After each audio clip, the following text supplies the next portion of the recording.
seperti yang sudah Anda pelajari bahwa psikologi itu adalah sebelumnya,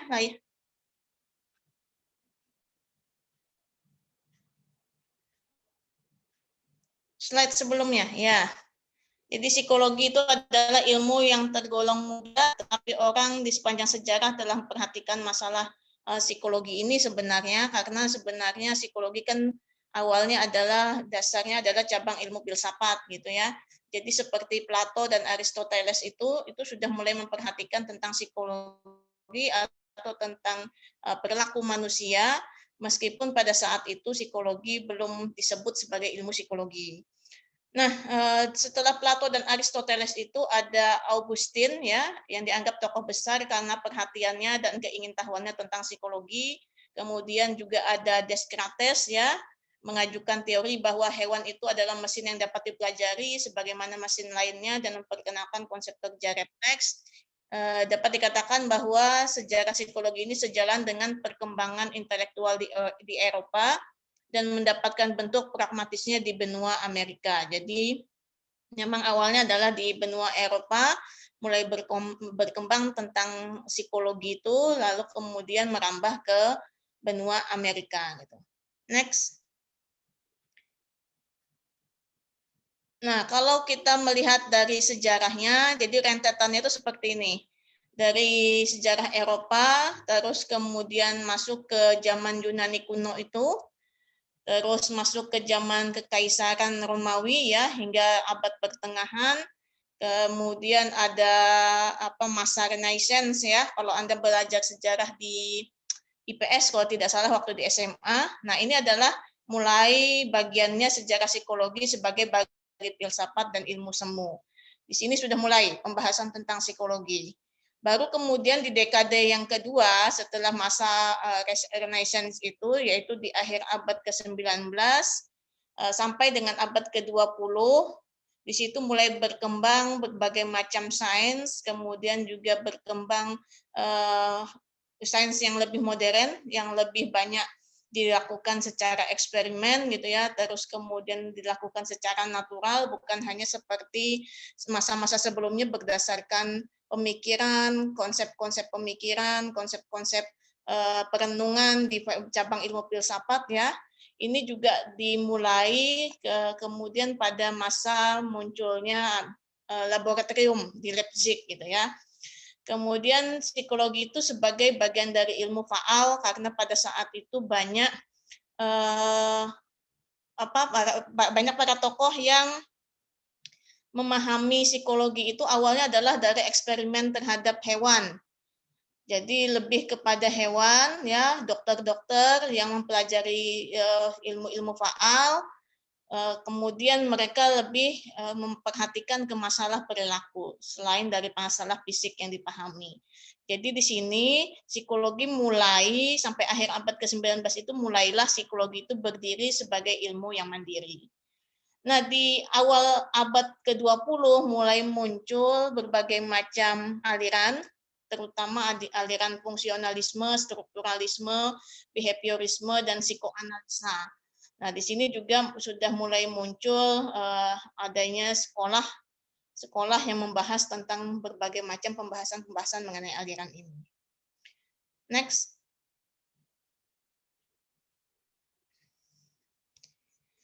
Jadi, kalau diartikan sebenarnya Jean Piaget ini bukan tokoh strukturalisme ya. Jadi dia hidup di masa setelah munculnya aliran strukturalisme. Kalau Piaget ini kalau Anda mengambil psikologi perkembangan itu adalah tokohnya dari psikologi perkembangan, tokohnya dari psikologi kognitif. Tetapi dia membahas tentang aliran strukturalisme, dia menyebutkan karena aliran strukturalisme inilah yang kemudian juga melahirkan pemikiran-pemikirannya dia terhadap masalah kognitif, perkembangan moral dan sebagainya. Jadi kalau menurut Piaget, strukturalisme itu sebenarnya sulit untuk dikenali karena mencakup bentuk-bentuk yang beragam sehingga sulit menampilkan sifat-sifat yang umum dan karena struktur yang dirujuk oleh arti yang cenderung berbeda-beda. Ini pengertian atau pemahaman strukturalisme menurut Piaget. Gitu. Next.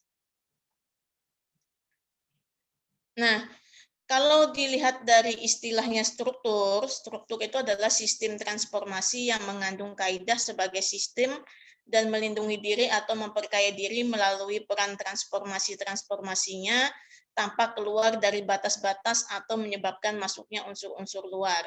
Kalau Piaget menyebutkan ada 3 sifat, yaitu totalitas, transformasi, dan pengaturan diri. Artinya begini, sebenarnya di strukturalisme itu adalah melihat tingkah laku manusia itu berasal dari struktur yang sudah paten gitu ya, atau sebuah struktur yang sudah terbentuk. Ibaratnya kayak rumah, kalau kita mau bangun rumah, maka sebelum bangun rumah itu jadi, kita harus ada masang pondasinya dulu. Kemudian pondasinya selesai, baru kita naik bataknya dulu. Kemudian naik atapnya. Nah, seperti itulah kepribadian manusia atau pribadi manusia atau mental manusia digambarkan di dalam aliran strukturalisme ini. Terdiri dari struktur-struktur satu persatu, pengalaman-pengalaman, peristiwa-peristiwa psikologis ya yang terjadi, yang kemudian memunculkan berbagai peristiwa, berbagai perilaku yang lama-kelamaan akhirnya membentuk sebuah satu kesatuan atau totalitas dari kepribadian seseorang. Next.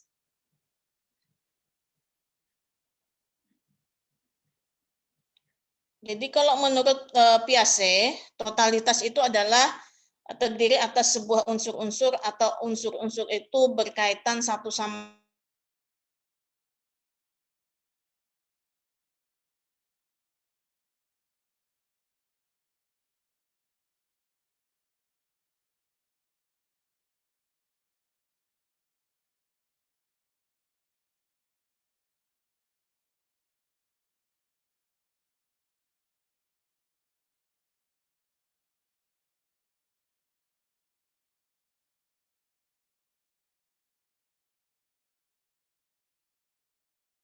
masnya Chomsky, yang berarti bahwa sifat yang dinamis itu berkaitan dengan kaidah otoregulasi yang ada pada sebuah struktur. Jadi intinya struktur tadi itu adalah merupakan transformasi yang berawal dari sifat-sifat yang dinamis. Anda punya sifat apa, pengalaman-pengalaman apa, peristiwa-peristiwa apa, itu kan terjadi secara dinamis. Terjadi secara bergerak antara satu dengan yang lain akan berbeda-beda. Si A punya pengalaman-pengalaman peristiwa-peristiwa psikologis yang mungkin berbeda dengan si B. Dan itulah yang akan membentuk dari kepribadian atau mental dari si individu tersebut. Ini yang disebut dengan struktur di dalam aliran strukturalisme. Nah, selain dari totalitas dan transformasi, ada juga pengaturan diri, karena struktur itu adalah sebuah bangunan yang terdiri atas berbagai unsur, maka setiap perubahan yang terjadi pada sebuah unsur struktur itu akan mengakibatkan perubahan hubungan antar struktur. Jadi hubungan antara struktur itu akan mengatur sendiri bila ada unsur yang berubah atau hilang. Ibaratnya kalau sebuah rumah itu, kalau pondasinya itu ternyata rusak gitu ya, atau ternyata pondasinya tidak kuat, maka akan menghancurkan terhadap bangunan-bangunan rumah yang lain. Begitu juga kalau pondasinya bagus, tetapi atapnya mungkin kena angin topan gitu, maka itu juga tidak akan menghasilkan sebuah struktur yang tepat atau sebuah struktur yang utuh. Nah, ini yang akan mempengaruhi, maksudnya di sini bahwa ada terjadi pengaruh, saling mempengaruhi antara hubungan dari struktur-struktur tersebut. Sehingga di sini terjadilah pengaturan diri. Kalau misalnya pondasinya agak goyang, maka bangunan yang di atasnya harus menyesuaikan bagaimana. Kalau atapnya tidak ada misalnya kena terpaan angin topan gitu ya, berarti bangunan yang di bawah-bawahnya itu juga harus menyesuaikan seperti apa. Nah, inilah yang disebut bahwa tiap struktur itu akan melakukan pengaturan diri antar satu dengan yang lainnya karena mereka saling terhubung. Lanjut. Kalau dilihat dari sejarahnya, strukturalisme ini seperti tadi yang digambar Bagan tadi, itu terjadi pada pertengahan abad ke-19, yaitu pada awal berdirinya psikologi sebagai satu ilmu, disiplin yang mandiri. Kemudian psikologi ini didominasi oleh gagasan serta usaha mempelajari elemen-elemen dasar dari kehidupan mental orang dewasa. Jadi kalau di psikologi aliran strukturalisme ini, jiwa manusia itu terdiri dari elemen-elemen itulah yang membentuk terhadap jiwa manusia, mental manusia, kepribadian manusia, sehingga kalau satu struktur saja itu mengalami gangguan atau hilang, maka akan mempengaruhi terhadap keseluruhan dari jiwa atau mental tersebut.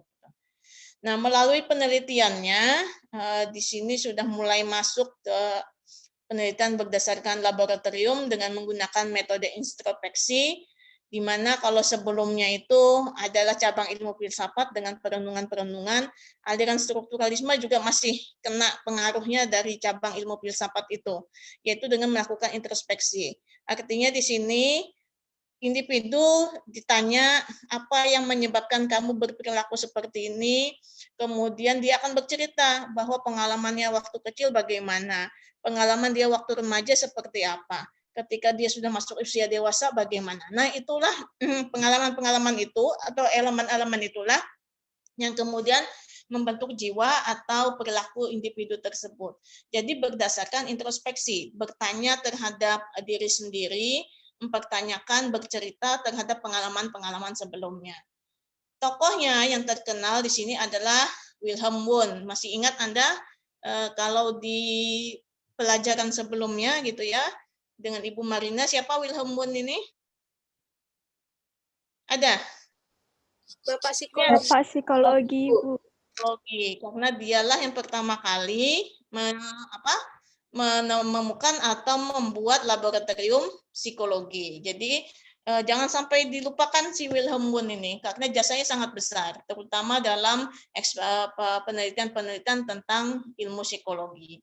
Disinilah mulai muncul aliran strukturalisme, karena sudah ada laboratoriumnya dari Wilhelm Wundt ini. Di sini dia mulai dengan pengalaman-pengalaman dari klien atau pasiennya yang kemudian dia rangkum sehingga muncullah teori dari strukturalisme. Lanjut. Ya, jadi Wundt itu juga punya pengikut-pengikut ya. Nanti pengikut-pengikut inilah yang akan mengembangkan ilmu psikologi tersebut. Misal awalnya dia memahami pemahaman sama seperti Wundt, lama-kelamaan dia belajar, dia menemukan ilmu baru, lalu kemudian mendirikan atau menemukan aliran yang baru. Jadi tidak mengikuti Wundt lagi. Banyak ada yang sebagian seperti itu, ada yang masih kental dengan nuansanya Wilhelm Wundt gitu ya. Nah, Wundt dan pengikut-pengikutnya ini disebut dengan istilahnya strukturalis, karena mereka berpendapat bahwa pengalaman mental yang kompleks itu sebenarnya adalah struktur yang terdiri atas keadaan mental yang sederhana. Orang berperilaku mentalnya seperti misalnya adalah mental yang sangat kuat, itu awalnya dari kuat itu dari mana? Itu adalah dari struktur atau dari pengalaman-pengalaman sebelumnya yang sifatnya kecil-kecil lalu kemudian mengumpul menjadi satu, mengumpul menjadi elemen-elemen, mengumpul jadi struktur-struktur yang membentuk menjadi pribadi yang sangat kuat. Jadi awalnya ibaratnya tadi saya bilang rumah bangunan yang kokoh itu terdiri dari pondasinya, dari dindingnya, kemudian juga dari atapnya. Ya, tidak mungkin rumah langsung berdiri seperti itu tanpa ada bikin pondasinya dulu, bikin bangunannya dulu, atau bikin atapnya gitu ya. Jadi di sini mereka ini disebut dengan strukturalis. Nah, pendekatannya terutama adalah dengan metodenya adalah introspektif atau introspeksi diri tadi ya. Jadi kita melihat sendiri ke dalam diri kita, apa sebenarnya sih yang membuat saya seperti ini? Kenapa saya berperilaku begini gitu.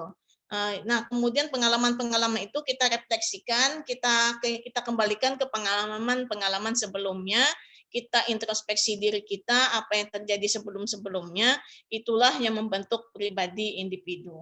Nah, jadi kalau di strukturalisme, artinya jiwa pribadi atau mental itu adalah terdiri dari bagian-bagian atau elemen-elemen atau dari struktur-struktur yang sederhana yang kemudian membentuk struktur yang lebih kokoh. Lanjut.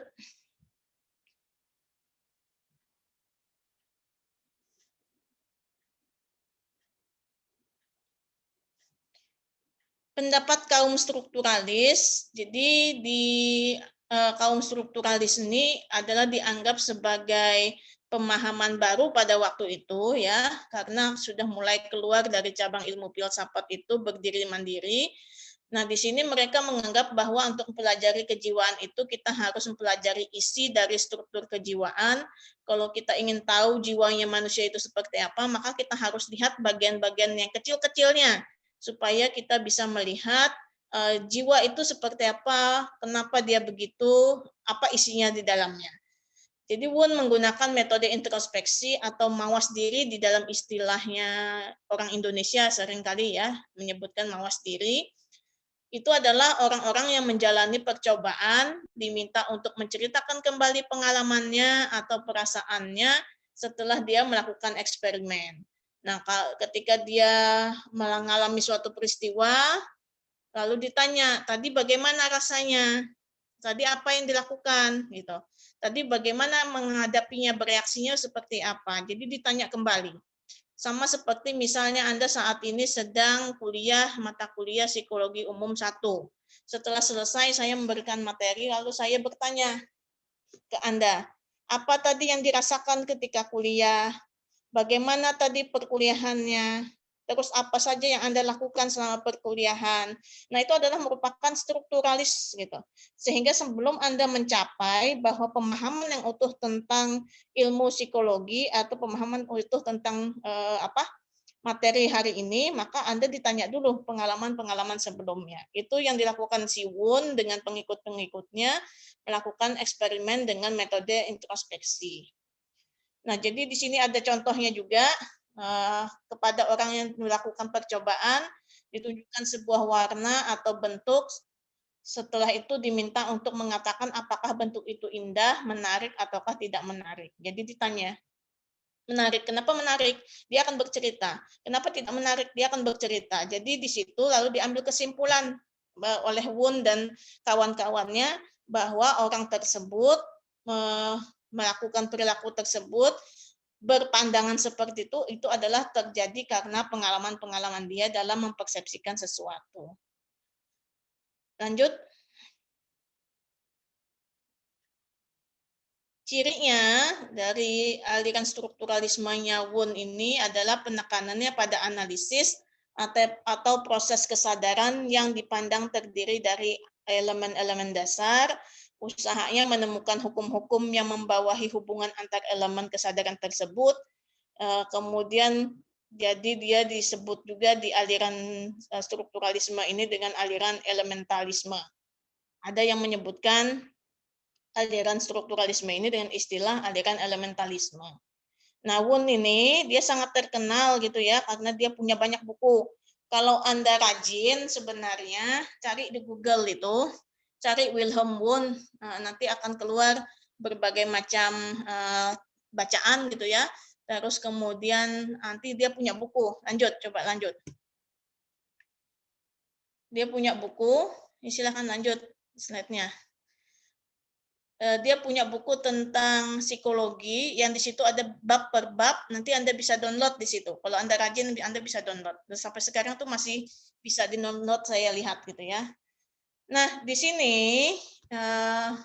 kalau menurut beberapa orang introspeksi itu adalah tanda pembeda antara aliran introspeksionisme psikologi yang mengambil pengalaman subjektif sebagai sarana bagi penelitian ilmiahnya yang menyerukan perasaan sebagai subjek psikolognya. Sementara kalau dengan metode pengalaman objektif itu adalah yang menduduki posisi terpenting dalam psikologi eksperimen.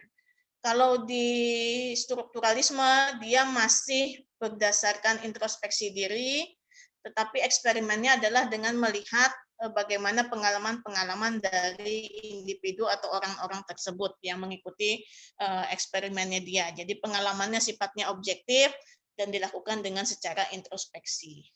Lanjut.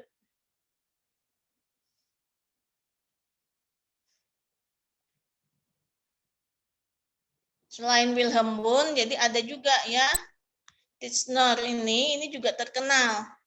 Nah, dia seorang kebangsaan Inggris yang dilahirkan dari keluarga yang tidak berada dan kemudian dia betul-betul harus berjuang ya untuk mempertahankan hidupnya, untuk bisa mendapatkan pendidikan dan melanjutkan studinya dengan kecerdasannya itu. Titchener ini dia mewakili pandangan psikologi Jerman Wundt di Amerika Serikat karena dia muridnya dari Wundt itu. Lalu kemudian bersama dengan Kulpe ini nanti ada melahirkan aliran baru ya. Dia belajar pada Wundt di Leipzig, setelah di Oxford, kemudian mendirikan sekolah di Würzburg, kemudian mengembangkan strukturalisme di Amerika Serikat. Karena tadi awalnya adalah berkembangnya strukturalisme ini di Eropa. Dibawanya kemudian ke Amerika Serikat. Lanjut. Nah, jasa-jasa dari murid-muridnya Wundt inilah yang kemudian mengembangkan berbagai macam aliran-aliran selanjutnya. Karena ada yang percaya, ada yang tidak, ada yang kemudian percaya tapi kemudian dikembangkannya lagi, sehingga muncul berbagai macam aliran-aliran yang lain. Kesimpulannya, strukturalisme itu merupakan ajaran yang pertama dalam psikologi sebagai ilmu yang otonom dan mandiri karena pertama kali dikemukakan oleh Wilhelm Wundt tadi, dan pada masa itu ingin mengetahui dan menjawab berbagai macam pertanyaan. Karena ia percaya bahwa gejala-gejala itu dapat dibagi-bagi dalam elemen-elemen yang kecil, hanya dengan menganalisa berbagai macam elemen kejiwaan, maka dia bisa disebut dengan kita mempelajari tentang gejala kejiwaan. Intinya, jiwa, perilaku manusia, mental manusia itu berdasarkan dari struktur-struktur atau dari elemen-elemen dari pengalaman-pengalaman sebelumnya yang lama-kelamaan terbentuk, menumpuk, lalu akhirnya menjadilah sebuah struktur tentang totalitas tadi, struktur kepribadian yang utuh, gitu ya, struktur jiwa yang utuh. Sampai sini dulu, ada pertanyaan sebelum saya lanjut ke aliran satunya, silakan. Karena ini banyak teori dan banyak hafalan, memang mau tidak mau Anda harus mengikutinya gitu ya. Biasanya memang membosankan karena belajar aliran-aliran seperti ini. Karena saya refleksi ke pengalaman sendiri sajalah gitu ya. Waktu zaman kuliah disajikan aliran-aliran ini mengantuk gitu.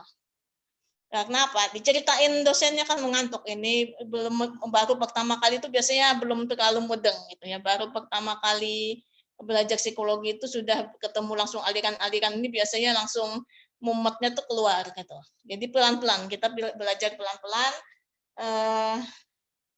strukturalisme dulu, baru kemudian aliran-aliran yang lain.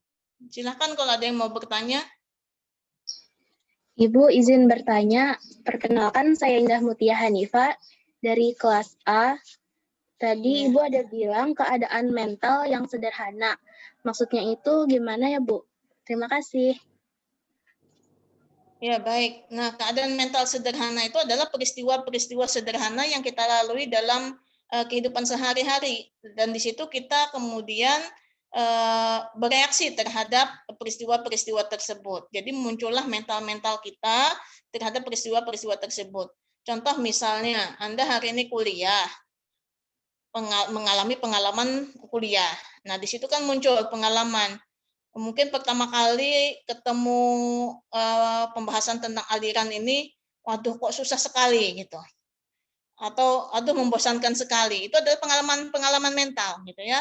Dan itu adalah pengalaman-pengalaman sederhana yang dialami lama-kelamaan nanti kalau misalnya pengalaman-pengalaman itu tiap kali pertemuan misalnya bosan terus, maka itu akan memunculkan perilaku mental yang utuh gitu atau struktur mental yang utuh. Akhirnya lama-lama bosan terus gitu. Tetapi kalau bervariasi, pengalaman-pengalaman itu bervariasi, mungkin awalnya bosan, lalu kelamaan malah menjadi tambah tertarik, apalagi ditambah dengan baca bukunya lebih tertarik lagi. Lama-kelamaan itu akan membuat pengalaman mental yang tidak baik tadi atau yang sifatnya negatif tadi itu akan terbentuk dan menjadi lebih utuh. Dan mana yang akan lebih kuat, apakah yang negatif ataukah yang positif, itu yang akan diambil di dalam struktur yang kuat itu tadi, struktur secara totalitas itu tadi, seperti itu.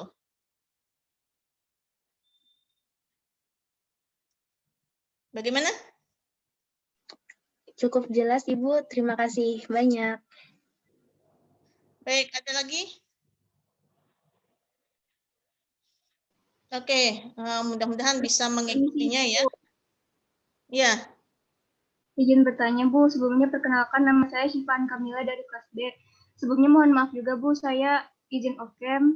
Nah, jadi pertanyaan saya itu, Bu, kan ini disebutkan, Bu, berbagai elemen kejiwaan. Nah, saya masih kurang paham, Bu, elemen kejiwaan ini seperti apa? Apakah seperti emosi gitu-gitu, Bu? Terima kasih.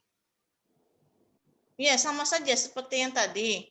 Pengalaman elemen-elemen kejiwaan itu adalah pengalaman-pengalaman mental yang sederhana tadi. Jadi elemen-elemen kejiwaan itu adalah peristiwa-peristiwa yang kita alami dan kita bereaksi terhadap peristiwa-peristiwa tersebut gitu. Satu per satu, lalu akhirnya menjadi sebuah elemen kejiwaan yang utuh. Contoh misalnya tadi kan saya bilang Anda belajar saat ini perkuliahan, Anda ada yang merasa bosan, ada yang merasa jenuh, ada yang merasa bingung, ada yang nggak paham. Nah, itu adalah pengalaman-pengalaman mental dan itu juga adalah elemen-elemen struktur-struktur yang kecil-kecil gitu ya. Yang terkumpul kecil-kecil, bosan, senang, bahagia gitu ya, paham, tidak paham. Itu adalah pengalaman-pengalaman mental dan itu adalah elemen-elemen tadi atau struktur-struktur tadi. Nah, itu nanti yang akan terkumpul atau menumpuk-menumpuk lalu akhirnya menjadi sebuah struktur yang lebih kuat atau lebih kokoh. Mana yang akan dipilih, apakah yang positif tadi ataukah yang negatif tadi, karena di situ kan di dalam struktur tadi itu juga ada yang disebut dengan pengaturan diri tadi. Apa yang akan dilakukan dan apa yang akan direaksikan oleh individu sangat tergantung dari elemennya, terus kemudian bagaimana dia melakukan pengaturan diri. Ya, jadi kurang lebih ya sama saja seperti yang saya jelaskan di teman Anda yang satunya tadi. Begitu?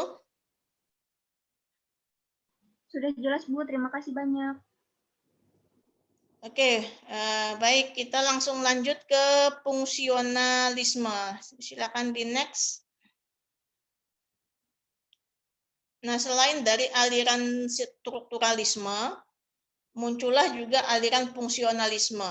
Jadi fungsionalisme ini muncul karena membantah dari aliran teori sebelumnya yaitu aliran strukturalisme.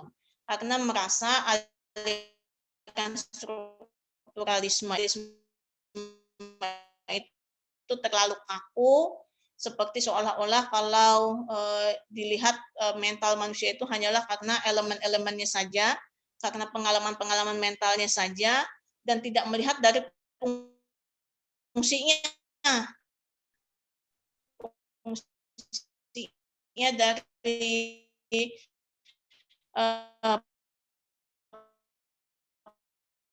pengalaman mental itu yang menyatakan bahwa pikiran, proses mental, persepsi indrawi, dan emosi itu merupakan suatu fungsi mental.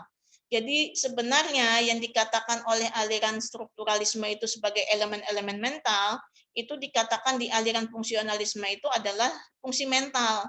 Yang paling penting di sini bedanya antara strukturalisme dengan fungsionalisme itu adalah kalau strukturalisme itu melihat terhadap strukturnya, elemen-elemennya, bagian-bagiannya, terhadap pengalaman-pengalaman mental tersebut, sementara kalau di fungsionalisme itu adalah tidak penting itu elemen-elemennya gitu, tidak penting strukturnya nanti bagaimana, yang penting itu adalah fungsinya seperti apa, fungsinya dari pikiran itu bagaimana, fungsi dari proses mental itu bagaimana, fungsi dari pengalaman-pengalaman indrawi, kemudian pengalaman-pengalaman mental itu seperti apa.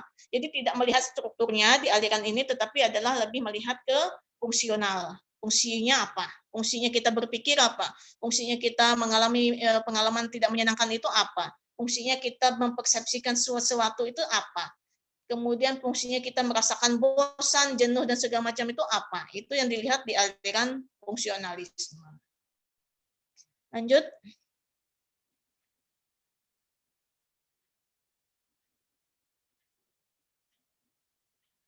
Nah, ada beberapa tokoh sebenarnya di aliran fungsionalisme.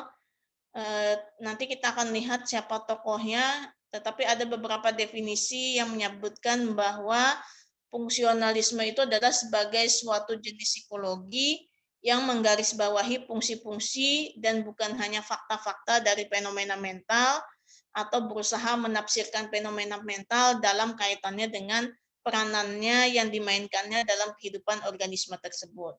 Jadi di fungsionalisme ini adalah ingin melihat pengalaman-pengalaman mental yang terjadi itu fungsinya dalam kehidupan organisme itu apa. Dia punya pengalaman tidak menyenangkan sebelumnya. Contoh misal waktu kecil sering dipukuli oleh ibunya, suka dimarahi oleh ibunya, terus kemudian dibully oleh teman-temannya. Nah ini kalau itu di strukturalisme kan itu yang akan membentuk terhadap mental seseorang. Tetapi kalau di aliran fungsionalisme, dia akan melihat bahwa sering dipukuli ibunya, sering dimarahi ibunya, kemudian sering dibully oleh temannya, itu sebenarnya dia mengalami peristiwa tersebut, itu fungsinya terhadap kehidupan atau terhadap jiwa si individu itu apa? Apakah dia berfungsi positif dan kemudian membentuk kepribadian tertentu, ataukah mungkin dia akan berfungsi negatif gitu ya, kemudian akan mempengaruhi terhadap perilaku-perilaku negatif yang lainnya, yang kemudian selanjutnya sampai dewasa ataukah tidak. Itu yang dilihat di aliran fungsionalisme. Jadi lebih ke fungsinya, mental itu, pengalaman-pengalaman mental sebelumnya itu fungsinya terhadap kehidupan itu apa. Yang itu yang dilihatnya. Jadi tidak penting kalau menurut fungsionalisme itu, kita lihat bagian-bagian itu tidak penting. Yang paling penting adalah kita lihat fungsinya, apakah punya peranan terhadap kehidupan individu ataukah tidak. Lanjut. Nah, apapun rumusan tentang fungsionalisme ini, aliran psikologi ini pada intinya merupakan doktrin bahwa proses atau keadaan sadar seperti kehendak bebas, berpikir, beremosi, mempersepsikan, dan mengindrawi itu adalah bagian dari hal-hal yang harus difungsikan atau hal-hal yang kita lihat bagaimana fungsinya. Kita punya kehendak, fungsinya terhadap kehidupan individu apa, terhadap perilaku individu apa. Kita bisa berpikir, merasakan emosi marah, merasakan emosi senang, bahagia, dan segala macamnya. Apa fungsinya itu terhadap kehidupan organisme tersebut. Dan bagaimana kita mempersepsikan sesuatu. Si A mempersepsikan seseorang itu adalah positif, kemudian seseorang itu mempersepsikan yang negatif. Lalu dia mempersepsikan perkuliahan misalnya itu adalah sesuatu yang menyenangkan, satunya lagi tidak menyenangkan. Nah itu apakah itu punya fungsi terhadap kehidupan organisme tersebut.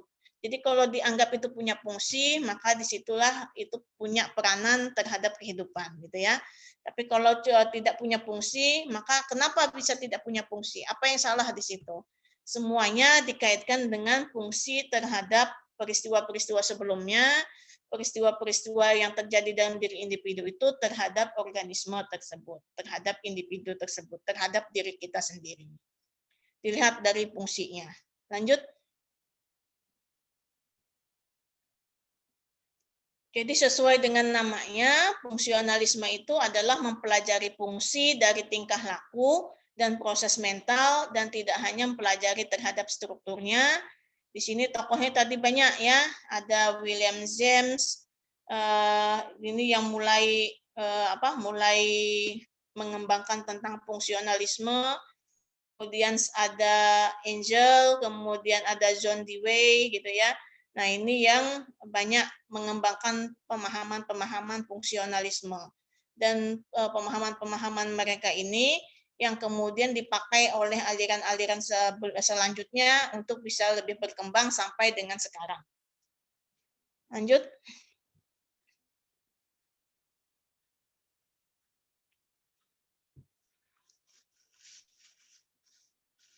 Kita coba lihat William James ya.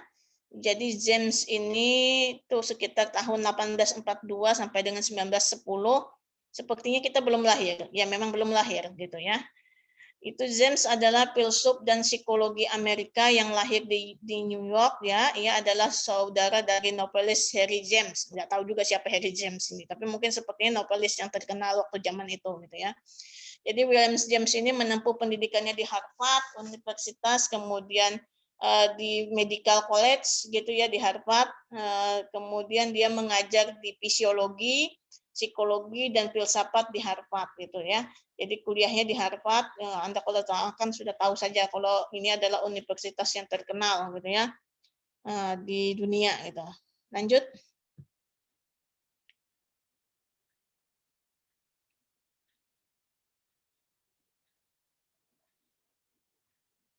Nah, menurut James, psikologi itu tidak dapat membuktikan bebasnya kemauan.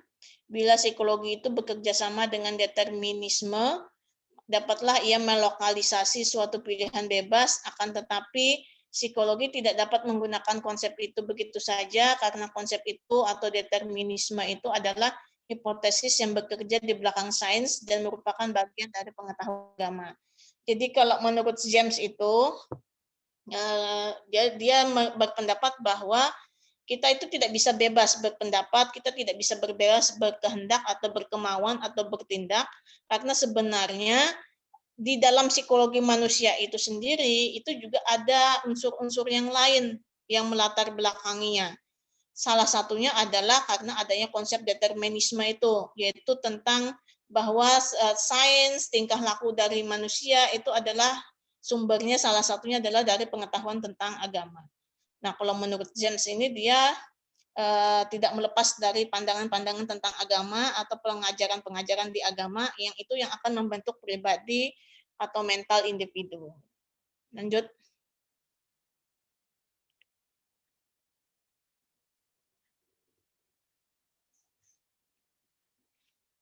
Ya, lanjut. Mohon maaf Ibu, mungkin ini ada ngelak sedikit Bu. Nah.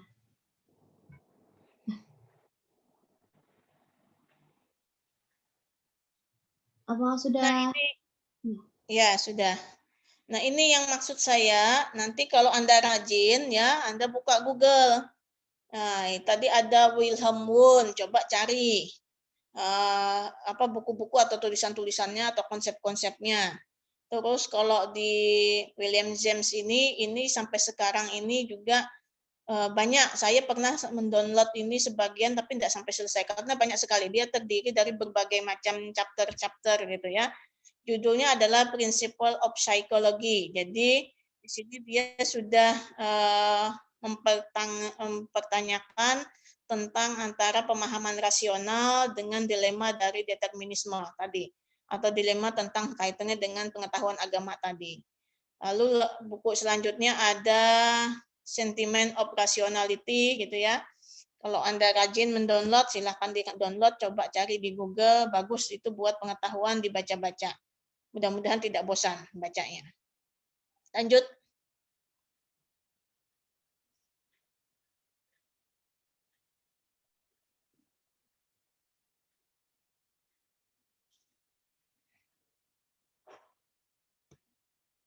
Nah, karya yang lain ini bisa dilihat di sini ya. Bukunya banyak, dia penulis buku yang handal lah ya, dia punya banyak buku.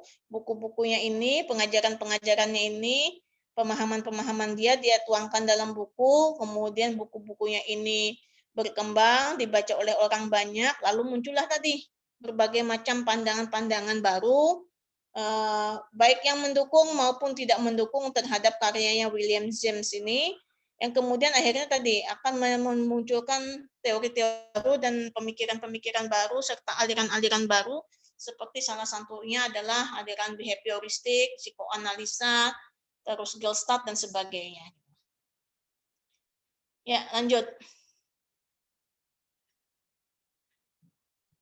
Terus tadi ada Angel ya, James Orland Angel ini. Itu adalah muridnya dari William James yang pada tahun 1906 pernah menjabat dari Presiden American Psychology Association. Jadi kalau Anda tahu APA, maka ini pertama presidennya yang itu salah satunya adalah si Angel ini. Nah, APA ini yang dipakai sampai sekarang, termasuk juga tata tulis penulisan karya ilmiah. Acuannya kita sampai sekarang itu mengacu kepada American Psychological Association. Yang sampai sekarang kita mengacu terhadap pemikiran-pemikiran dan tulisan-tulisan dari American Psychological Association ini yang biasanya nanti akan melahirkan berbagai macam aturan-aturan di dalam psikologi, termasuk aturan tata tulis, aturan-aturan dalam mendiagnosis perilaku manusia, kemudian aturan-aturan dalam penegakan diagnosis sampai dengan aturan-aturan untuk menentukan ini jenis gangguannya gangguan apa. Itu adalah mengacu kepada APA ini. Ini dalam papernya dia punya pemahaman, punya paper itu semacam kayak makalah gitu ya. The Province of Functional Psychology. Ia menjelaskan 3 macam pandangan terhadap fungsionalisme di sini. Lanjut.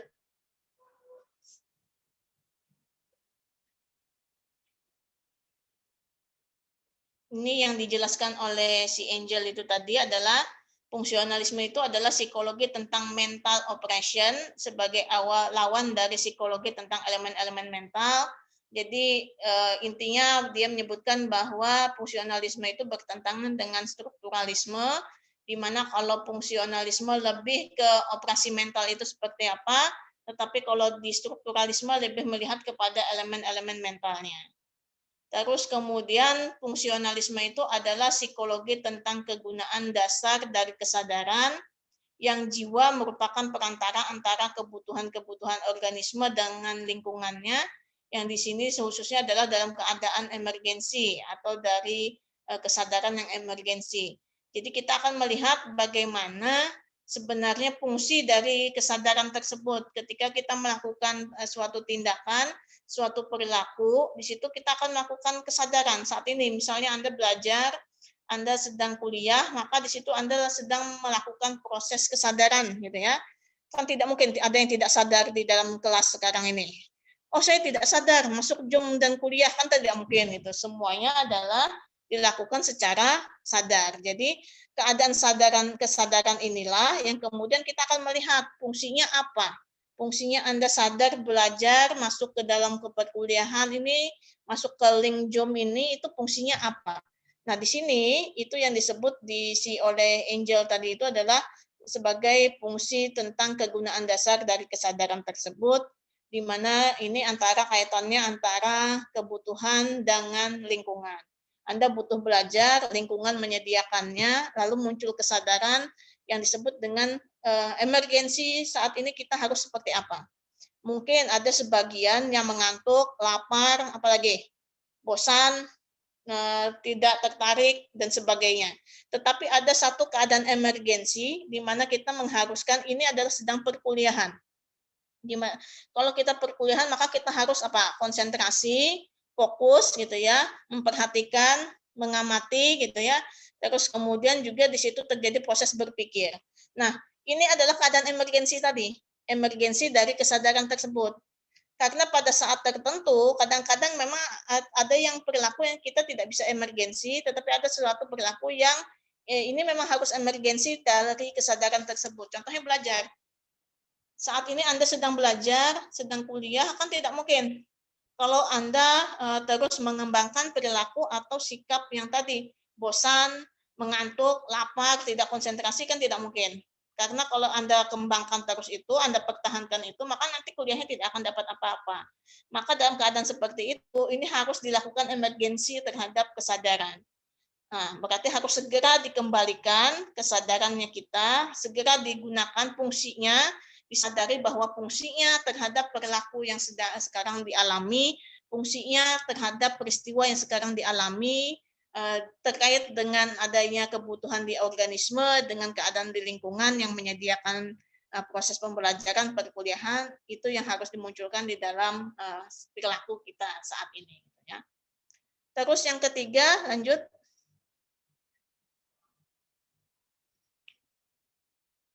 Nah, yang ketiga itu adalah fungsionalisme itu fungsinya adalah psikofisik, yaitu psikologi tentang keseluruhan organisme yang terdiri atas jiwa dan badan. Oleh karena itu, ia menyangkut juga hal-hal yang dibalik kesadaran seperti kebiasaan, tingkah laku yang setengah disadari, dan sebagainya. Nah, ini memang karena terjadi secara kebiasaan.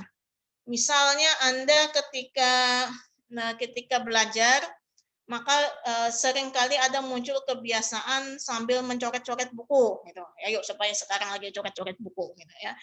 Nah, pada saat sekarang mungkin sedang mencoret-coret buku sambil mendengarkan sedang mencoret-coret buku, itu adalah takdir dari kebiasaan ya.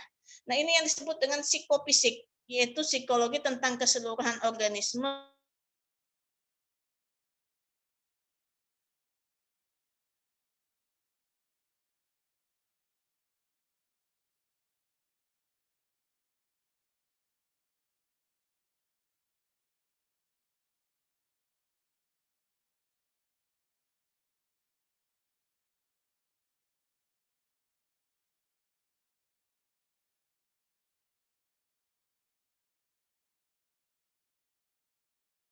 kemudian Angel, ada juga John Dewey.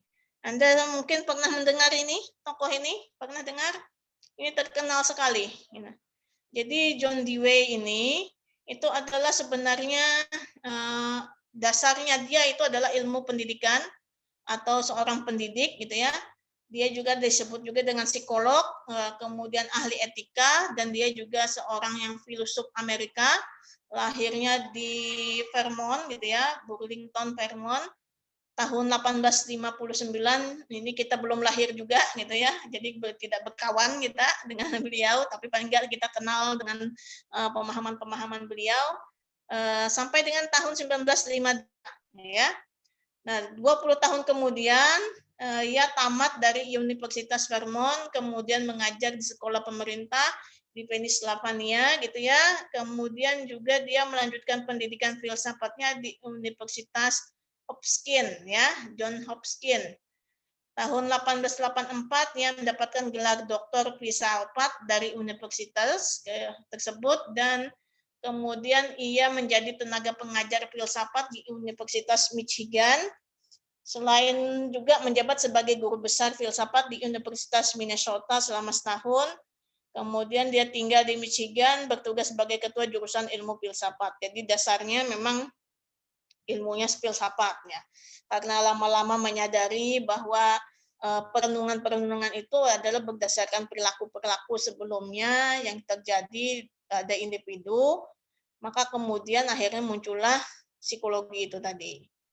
Dia juga seorang pendidik, sangat kental terhadap nuansa pendidikannya, sangat kental terhadap pemikiran-pemikirannya tentang pendidikan.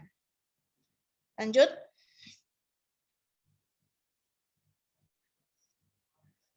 Jadi ada beberapa pemahaman dia ya, atau perenungan-perenungan yang dia buat, terutama dalam bidang pendidikan. Dia menyebutkan dengan kalimat-kalimat, misalnya, saya percaya bahwa sekolah yang pertama itu adalah dari institusi sosial dan sebagainya, gitu ya. Jadi di sini dia juga mengungkapkan bahwa yang paling penting itu adalah tentang belajar tentang kehidupan sosial dan bagaimana kita menangkap terhadap pengalaman-pengalaman di lingkungan sosial tersebut. Lanjut.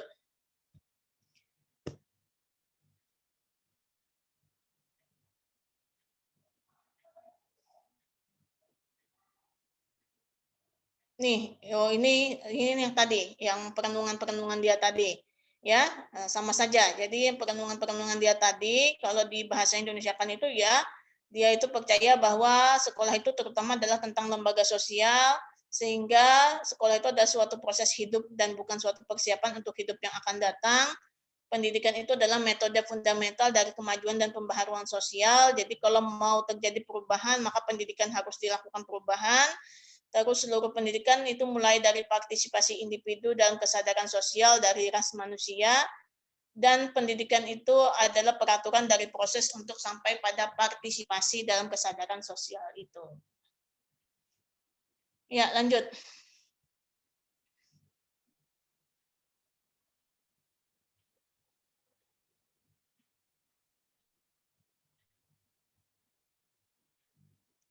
Nah, karena dia adalah filsuf terkaitannya dengan pemahaman-pemahaman tentang pendidikan, lalu pada saat itu dia pernah bersitegang atau berbeda pendapat dengan Universitas Chicago gitu ya, dalam mencatat cara mengelola pendidikan. Lalu dia keluar dari universitas tersebut, kemudian menerima jabatan sebagai guru besar filsafat di Universitas Columbia, masih dalam bidang ilmu filsafat juga.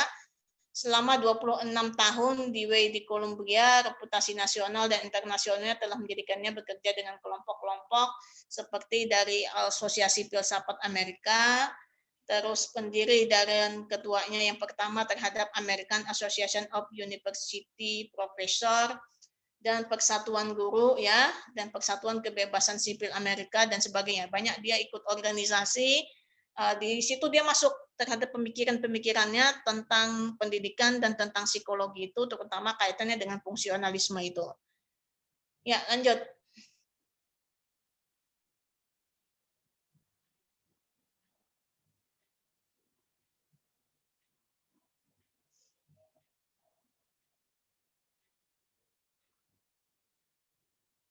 Nah, karena dia adalah seorang ahli filsafat, jadi pandangan-pandangannya dia ini banyak memang dipengaruhi cabang ilmu filsafat. Dia konsisten terhadap pandangan-pandangan kaitannya dengan filsafat pendidikan gitu ya. Sehingga ia merupakan orang pertama yang menulis buku karangan asli mengenai psikologi dalam bahasa Inggris, bukan terjemahan dari bahasa Jerman, karena pada saat itu di Jerman memang sedang berkembang juga pemahaman-pemahaman tentang aliran-aliran terutama seperti strukturalisme itu ya. Nah, kemudian dia yang memunculkan pertama kali buku atau mempublikasikan pertama kali pemikirannya dengan judul psikologi.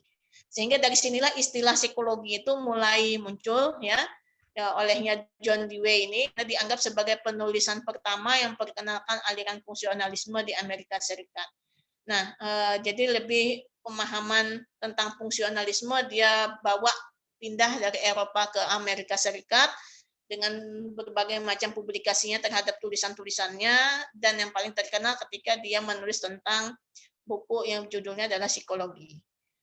Pandangan filsafatnya adalah manusia yang berpikir itu selalu berpikir tentang perubahan.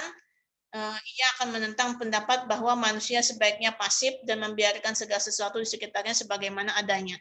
Ada aliran seperti aliran naturalistik, jadi yang membiarkan segala sesuatunya itu mengikuti alam saja, bagaimana alam berkehendak, bagaimana alam membentuk kita, sehingga semuanya adalah berjalan secara natural. Ini yang dia akan menentang aliran-aliran seperti itu ya, pemahaman-pemahaman seperti itu, karena dia berpikiran bahwa manusia yang berpikir itu maka dia selalu berpikir tentang adanya perubahan, terutama perubahan ke arah yang baik. Lanjut. Nah, perubahan itu penting sehingga menjadi seorang pragmatis dan akhirnya menjadi fungsionalis. Kalau di istilah pendidikan, ini yang dia memunculkan istilah yang learning by doing ya. Jadi belajar sambil melakukan sesuatu. Karena belajar itu harus diiringi dengan melakukan sesuatu perbuatan sehingga muncullah sifat fungsionalismenya itu. Kalau misalnya Anda belajar saja, mendengarkan, berpikir saja, menyerap informasi saja, tanpa melakukan sesuatu, nanti mencari informasi lebih, atau berusaha untuk mengerjakan tugasnya, atau berusaha untuk membuat catatan, tanpa melakukan itu, maka itu tidak akan terjadi sifat fungsionalisme itu tadi, menurutnya si John Dewey. Jadi memang learning itu adalah dengan sambil melakukan. Jadi belajar itu sambil melakukannya. Ketika Anda mendengarkan, maka Anda harus sambil mencatat gitu ya. Ketika Anda mengamati, memahami, maka Anda harus juga sambil mengambil kesimpulan, menyimpulkan, mengamati, kemudian juga mengumpulkan informasi-informasi tersebut. Nanti juga sambil mencari lain, misal, atau sambil membaca lagi bukunya yang lain gitu ya, atau lagi PT-nya ini, atau mencari informasi yang lain, atau mengerjakan tugas yang diberikan gitu ya, diceramahin saja tanpa melakukan sesuatu, maka itu tidak akan dianggap berhasil menurutnya si John Dewey. Contohnya misal cara menaiki sepeda. Naik sepeda caranya adalah dirikan sepedanya, standarnya dilepas ya, terus naik kaki satu, duduk di pedalnya gitu ya, terus arah mata ke depan, tangan di stang. Nah, itu kan cuma teoritis. Nah, tidak mungkin bisa belajar naik sepeda kalau cuma teoritis begitu. Kapan bisa naiknya? Naik sepedanya kapan bisa mengendarai sepedanya? Jadi harus dengan learning by doing. Belajar pun menurut Dewey itu juga seperti itu. Kalau cuma mendengarkan saja tanpa Anda melakukan sesuatu setelah ini atau mungkin saat ini, maka itu tidak dianggap sebagai learning by doing gitu ya. Menyimpulkan, mengamati, menganalisa itu juga dianggap sebagai suatu perbuatan yang fungsionalis. Doing ya, melakukan sesuatu. Lanjut.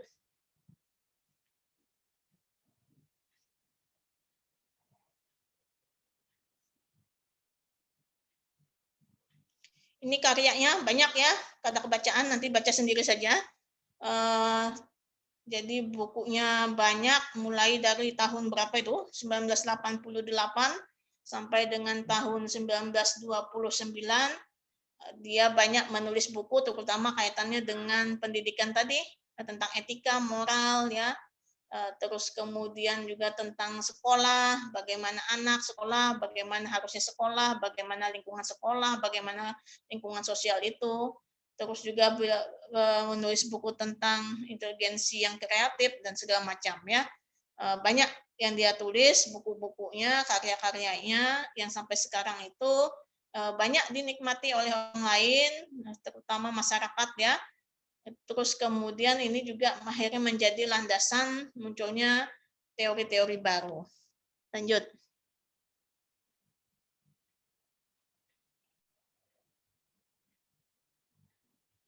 Nah, kesimpulannya, yang penting itu adalah yang perlu digarisbawahi di sini bahwa baik aliran strukturalisme maupun aliran fungsionalisme, keduanya ini memiliki peranan penting dalam perkembangan psikologi awal, karena masing-masing sudut pandang itu akan memberikan pendekatan terhadap psikologi.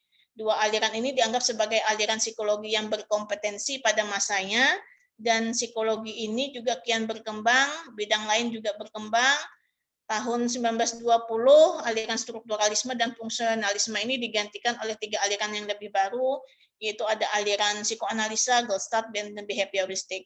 Dan sekarang, sampai saat ini, aliran fungsionalisme dan strukturalisme itu hanya sebagai batas untuk melahirkan teori-teori baru. Sudah jarang orang yang menggunakan aliran-aliran ini untuk penelitian-penelitian mereka. Tetapi dasarnya sebenarnya adalah meskipun dia mengambil behavioristik, meskipun dia mengambil Gestalt, meskipun dia mengambil psikoanalisa misalnya atau aliran-aliran lain setelah itu, tapi pada dasarnya sebenarnya itu terpacu oleh munculnya teori-teori yang sudah dikemukakan di aliran strukturalisme maupun fungsionalisme.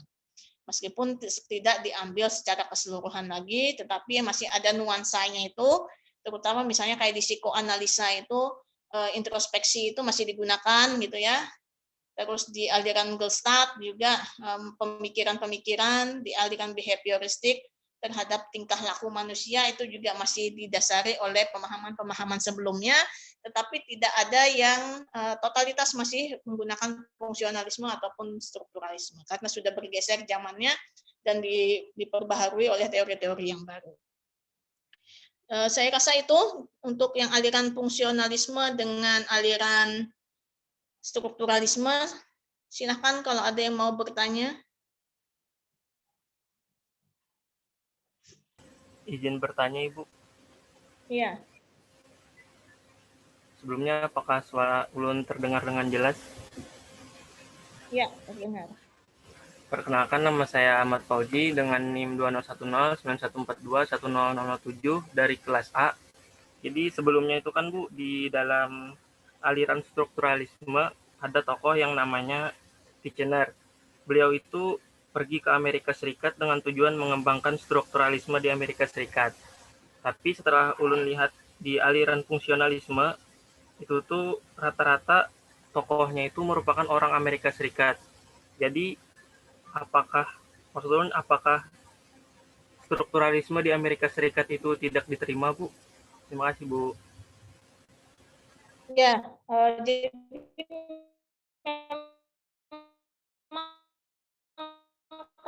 karena dasarnya adalah di Eropa itu punyanya Wilhelm Wundt itu kan berkembang gitu ya, berkembang dengan pesat, lalu dipelajari bukan cuma oleh orang Eropa, mereka pergi ke Amerika, mereka mengajarkan itu.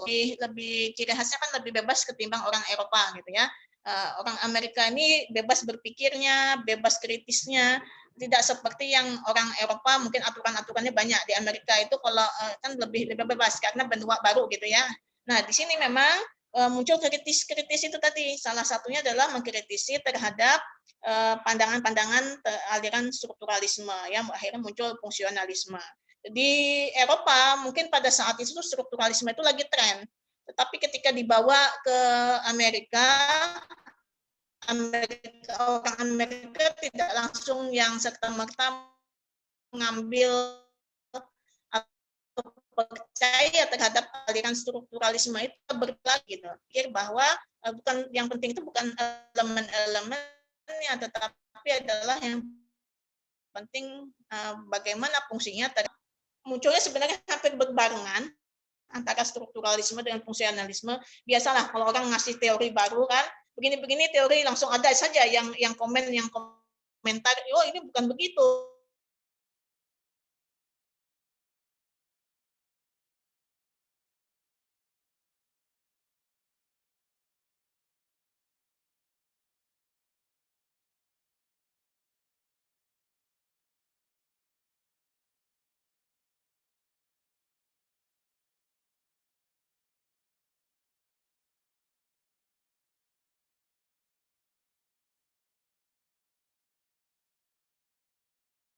Kalau yang strukturalisme tadi kan pendekatannya pakai analisis introspeksi. Kalau yang fungsionalisme itu pakai apa ya, Bu? Terima kasih. Introspeksi masih dipakai sampai nanti ke alirannya psikoanalisa itu masih kepakai. Karena saat itu belum banyak digunakan, belum banyak ditemukan metode-metode yang baru gitu ya, karena masih nuansa filsafatnya masih kental gitu. Karena seperti John Dewey tadi kan memang dasarnya filsafat, jadi memang masih introspeksi masih digunakan gitu di aliran fungsionalisme. Tetapi lebih lagi pemikirannya bukan melihat ke elemen-elemennya, tetapi lebih melihat ke fungsinya, fungsi terhadap proses mental, fungsi terhadap perilaku, sampai kemudian fungsinya terhadap organisme, terhadap individu itu gunanya apa gitu ya. Jadi masih introspeksi masih bertahan cukup lama itu. Sebenarnya sampai saat ini pun kita juga masih introspeksi toh ya. Misal Anda menganalisa kasus ini seperti ini, kenapa dia berperilaku begitu? Maka Anda akan melihat kilas balik juga kan, pengalaman pribadi bagaimana, pengalaman orang-orang yang pernah Anda kenal seperti apa. Jadi memang introspeksi tidak bisa dilepaskan begitu saja. Ya, begitu ya. Jadi introspeksi masih digunakan. Bagaimana? Iya, Bu. Sebenarnya Ulun ada membaca tuh, Bu, yang strukturalisme itu kan pendekatannya hanya yang introspeksi. Tapi kalau yang fungsionalisme itu yang Ulun baca agak lebih bebas kayak itu, Bu. Ada introspeksi aja. Ya, memang banyak sebenarnya yang fungsionalisme, tetapi salah satunya introspeksi masih digunakan. Gitu. Nanti ada metode macam-macam ya. Nanti silahkan coba dibaca di bukunya William James itu, dia banyak mengungkapkan teori-teori tentang fungsionalisme itu, metode-metodenya apa saja gitu ya. Nanti bisa dicoba dibaca lagi. Tapi intinya sebenarnya sampai di aliran psikoanalisa itu masih dipakai. Nanti kalau sudah mulai masuk ke behavioristik. Nah, masuk ke behavioristik itu yang mulai pemikiran-pemikiran yang agak kefilsafat itu yang mulai banyak ditinggalkan. Gitu. Karena orang behavioristik itu lebih objektif gitu ya. Jadi berdasarkan apa yang dilihat saja, tidak berdasarkan bagaimana introspeksi. Gitu. Ya, nanti silakan dipahami lagi, dibaca lagi ya, karena banyak sebenarnya metode-metodenya. Di strukturalisme pun sebenarnya ada juga selain dari introspeksi gitu ya. Nanti coba dipahami lagi, dibaca lagi gitu. Kalau dari yang kamu baca apa saja? Sudah baca apa saja? Yang ulun baca tuh yang strukturalisme tuh pokoknya di introspeksi aja. Cuma kalau yang fungsionalisme tuh agak lebih bebas enggak. Tapi ulun kada dapat juga nih apa aja metodenya, Bu. Salah satunya memang introspeksi, tapi mungkin cara berpikirnya lebih ke fungsi bukan kepada elemen-elemen tadi ya. Nanti coba sambil dibaca, dicari karena di Google banyak gitu ya, tetapi juga lebih bagus lagi kalau dari sumber referensi yang lebih terpercaya di buku segala macam. Oke, begitu ya. Ada lagi kah? Baik, kalau tidak ada, saya pikir cukup dululah. Hari ini 2 aliran, nanti selebihnya Anda tolong baca ya. Jadi tugasnya hari Minggu ini tidak ada tugas dulu, tugasnya hanya tugas membaca ya. Jadi kalau mahasiswa tuh kalau tidak disuruh membaca tuh biasanya tidak mau membaca gitu. Jadi kalau harus dikasih tugasnya membaca gitu. Kalau misalnya dibiarkan begitu saja nanti tidak ada kemauan untuk membaca. Jadi tugasnya membaca aliran tentang strukturalisme, fungsionalisme, dan ini saya tidak bisa melihat, otomatis yang harus mengontrolnya adalah Anda sendiri. Maka kalau misalnya Anda tidak melakukan atau tidak membaca, tidak mengerjakan tugas yang saya minta ini, yaitu membaca tentang aliran strukturalisme dan fungsionalisme, maka nanti tanggung jawabnya ya masing-masing sajalah dengan yang di atas gitu ya. Karena saya juga kan tidak bisa melihat, apalagi dengan online seperti ini. Kalau membaca ya terserahlah, mau baca setengah halaman, 1 halaman, yang pokoknya baca lagi. Anda akan lebih paham terhadap aliran strukturalisme dan fungsionalisme.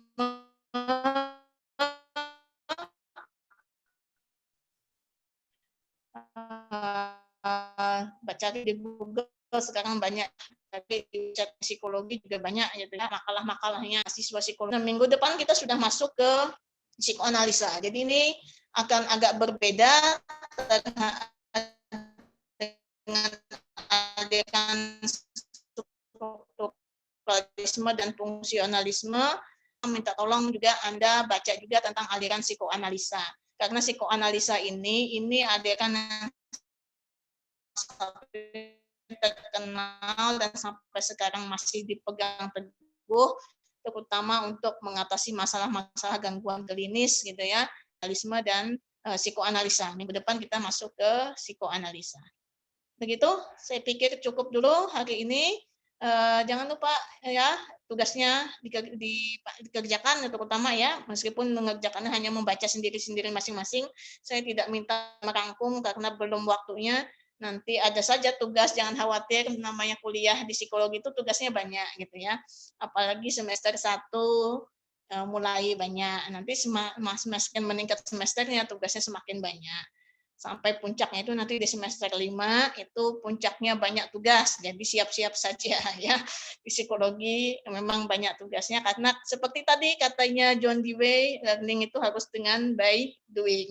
Kalau tidak menjelaskan saja, Anda mendengarkan saja tanpa Anda melakukan sesuatu, mengerjakan tugas misalnya, maka itu bisa dianggap tidak belajar. Jadi belajar yang memintakan mahasiswa sebenarnya adalah mengerjakan tugasnya itu, bukan mendengarkan ceramahnya dosennya, tetapi sebenarnya adalah ketika Anda belajar sendiri dan ketika Anda mengerjakan tugas itu dalam pelajaran yang sesungguhnya, kalau menurut saya. Ya. Baik, saya rasa itu dari ini. Terima kasih. Kita insya Allah minggu depan masuk lagi di jam yang sama dan hari yang sama, dan tugasnya dikerjakan. Akan bertanya-tanya dulu dengan Anda sebelum kita masuk ke materi tentang psikoanalisa, maka saya akan bertanya-tanya dulu. Nanti bisa saja saya akan tunjuk siapakah nanti ya. Kan sini untuk menjelaskan atau